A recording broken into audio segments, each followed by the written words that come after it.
زول فلاون الفلاون سومثا يقضي نكون دا مثلا سيمن ونك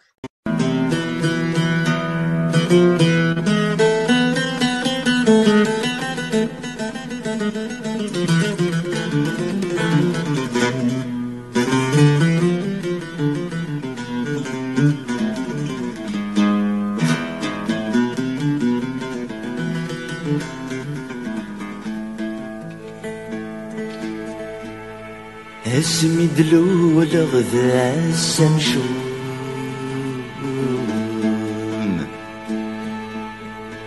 ذق فوسيد شمس اغل هموم لكن ورثيتي خير نرامان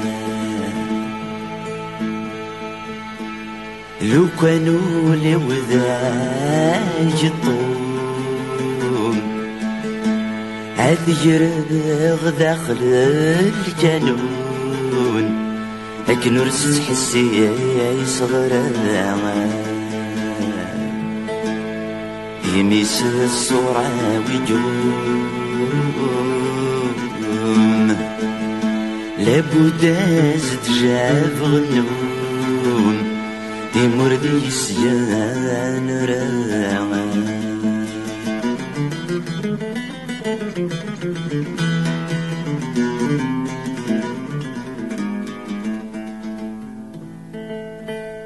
كل خميدي تمزيو خلص غونين وردو غاو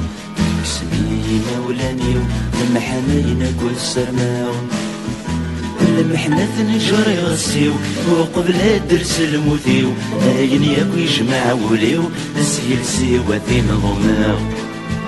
السيلسي وثين ضماو غاد سنسراو للعيدان بدا غروان الناس غاكون غفراو نايمة ولانا عزيزان إذا فاتنا راه نبداو خاص تمشي تمور وهنا ماشي ذو ذمسي روحاو عاد مليل نتولن عاد مليل نتولن يتعقل دمي نادي يرور في الليل فهم الطوثي والحلال ويسن كان مثل مثيل هذا سن صغر بغل شغال هذا سن يعرق ووال فاقر امان ميعقل تدر تدعجل غوري تدر تدعجل غوري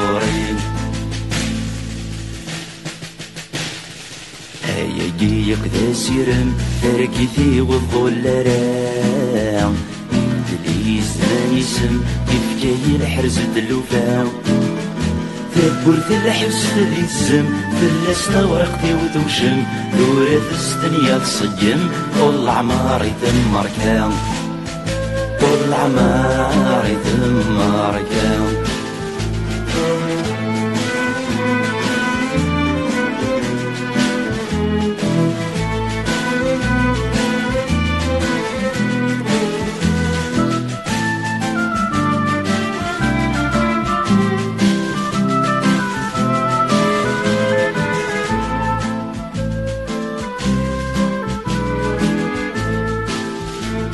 Monsieur le Président,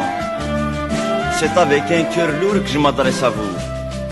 Ces quelques phrases d'un condamné étancheront peut-être la soif de certains individus opprimés. Je m'adresse à vous avec une langue empruntée pour vous dire simplement et clairement que l'État n'a jamais été la patrie. D'après Bakounine, c'est l'abstraction métaphysique, mystique, juridique, politique de la patrie. Les masses populaires de tous les pays aiment profondément leur patrie. Mais c'est un amour réel, naturel, pas une idée infaite. Et c'est pour cela que je me sens franchement le patriote de toutes les patries opprimées.